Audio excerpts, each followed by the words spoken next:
வாழ்க வையகம், வாழ்க வையகம், வாழ்க வளமுடன். குரு வாழ்க, குருவே துணை.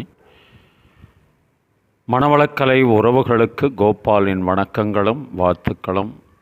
அருட்தந்தை வேதாத்ரி மகரிஷியின் மனவளக்கலை பற்றி தினமும் சிந்தித்து கொண்டிருக்கின்றோம். இன்றைக்கு அருள் துறையின் கருப்பொருள் என்ற தலைப்பில் சிந்திக்கவிருக்கிறோம். அறத்தை காக்க வல்ல சிந்தனையாளர்கள், ஆட்சி பொறுப்பு உடையோர், செல்வந்தர்கள், தொழில் நிபுணர்கள், மக்கள் தலைவர்கள் யாவரும் இறையுணர்வில் முழுமை பெற வேண்டும். அப்போதுதான் மக்களை சீரிய முறையில் வழிநடத்தவும் வாழ வைக்கவும் முடியும். இறையுணர்வில் முழுமை பெறுவதற்கு சிறந்த முறை தன்னிலை விளக்கமாகும். இதனை ஆங்கிலத்தில் செல்ஃப் ரியலைசேஷன் என்று சொல்வார்கள். இதுவே அருள்துறையின் கருப்பொருள். இறை வழிபாட்டின் உச்சம், உயிர் வழிபாட்டின் உறைவிடம், அமைதியை காக்கும் அரண், தன்னிலை விளக்கத்தால் அறிவும் உயிரும் உணரப்பெறும். முடிவில் தெய்வ நிலையும் அகக்காட்சியாகும். தன்னை உணர்ந்தால் உயிர்கள், உலகம், தெய்வம் யாவும் அகக்காட்சியில் இணைந்து காணும் முறையான அகநோக்கு பயிற்சி மூலம் ஒரு மனிதன் எளிதில் இந்நிலை பெறலாம். இத்துறையில் தேர்ந்த வழிகாட்டிகள் இந்நாட்டில் பலர் உள்ளனர். உடலாக, அறிவாக, உயிராக உள்ள தன்னிலே தலைவனாக உள்ள மெய்ப்பொருளை உணர்வதே தன்னிலை விளக்கம். இந்த தெளிவிலே ஒவ்வொரு உயிரினிடத்தும் தெய்வத்தின் இருப்பு நிலை, ஆட்சி நிலை விளங்கும் அல்லவா?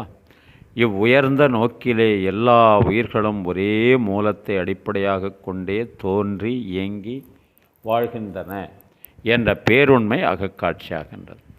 இத்தகைய அறிவின் தெளிவிலே ஒழுக்கமும் ஈகையும் இயல்பாக மலரும். கடமையும் பொறுமையும் சிறப்பாக அமையும். தனிமனிதன் வாழ்விலே அமைதி உண்டாகும்.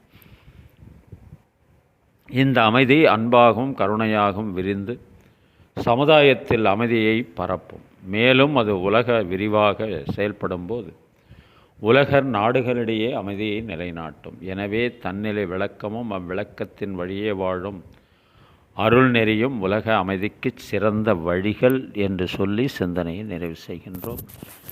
இன்று பிறந்தநாள், திருமண நாள் காணும் அன்பர்கள், நண்பர்கள், மனவளக்கலை உறவுகளுக்கு அருட்தந்தையின் அருட்காப்பு, அருட்பேராற்றல் இரவும் பகலும், எல்லா நேரங்களிலும், எல்லா இடங்களிலும், எல்லா தொழில்களிலும் உறுதுணையாகவும் பாதுகாப்பாகவும் வழி நடத்துவதாகவும்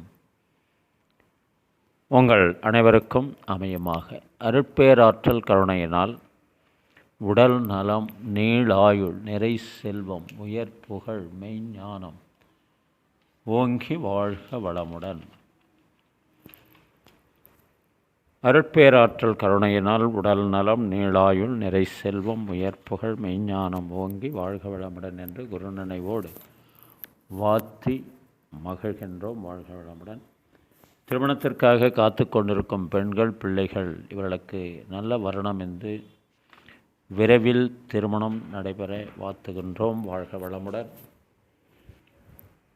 வேலைவாய்ப்பு இல்லாதவர்களுக்கு வேலைவாய்ப்பு அமைய வாழ்த்துகிறோம். வாழ்க வளமுடன். குழந்தை பாக்கியம் இல்லாத தம்பதியினருக்கு விரைவில் குழந்தை பாக்கியம் அமைய வாழ்த்துகின்றோம். வாழ்க வளமுடன். உடல்நலம் குன்றியிருப்பவர்கள், மனநலம் பாதிக்கப்பட்டிருப்பவர்கள், தொற்றினால் பாதிக்கப்பட்டிருப்பவர்கள் அனைவரும் விரைவில் பூரண உடல்நலம் பெற வாழ்த்துகின்றோம். வாழ்க வளமுடன்.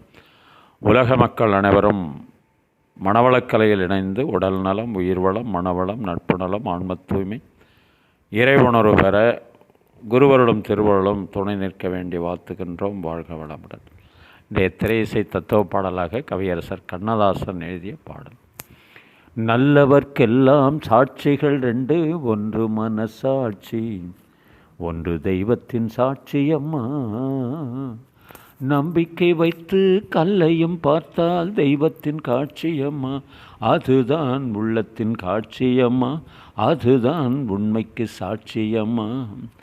நல்லவர்க்கெல்லாம் சாட்சிகள் ரெண்டு, ஒன்று மனசாட்சி, ஒன்று தெய்வத்தின் சாட்சியம்மா. நம்பிக்கை வைத்து கல்லையும் பார்த்தால் தெய்வத்தின் காட்சியம்மா.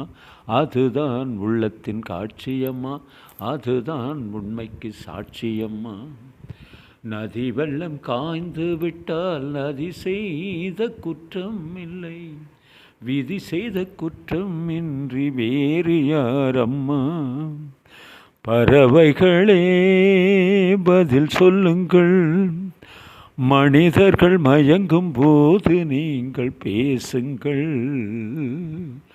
மனதுக்கு மனது கொஞ்சம் தூது செல்லுங்கள்.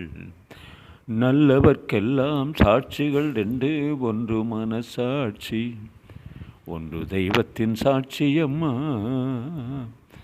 நம்பிக்கை வைத்து கல்லையும் பார்த்தால் தெய்வத்தின் காட்சியம்மா, அதுதான் உள்ளத்தின் காட்சியம்மா, அதுதான் உண்மைக்கு சாட்சியம்மா. ஆண்டவன் அறிய நெஞ்சில் ஒரு துளி வஞ்சம் இல்லை, அவனன்றி எனக்கு வேறு ஆறுதல் இல்லை. மனிதனம்மா மயங்குகிறேன், தவறுக்கு துணிந்த மனிதன் அழுவதில்லையே, தவறியும் வானம் மண்ணில் வீழ்வதில்லையே.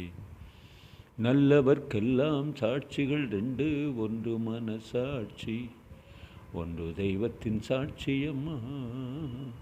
நம்பிக்கை வைத்து கல்லையும் பார்த்தால் தெய்வத்தின் காட்சியம்மா, அதுதான் உள்ளத்தின் காட்சியம்மா, அதுதான் உண்மைக்கு சாட்சியம்மா. வாழ்க வளமுடன்.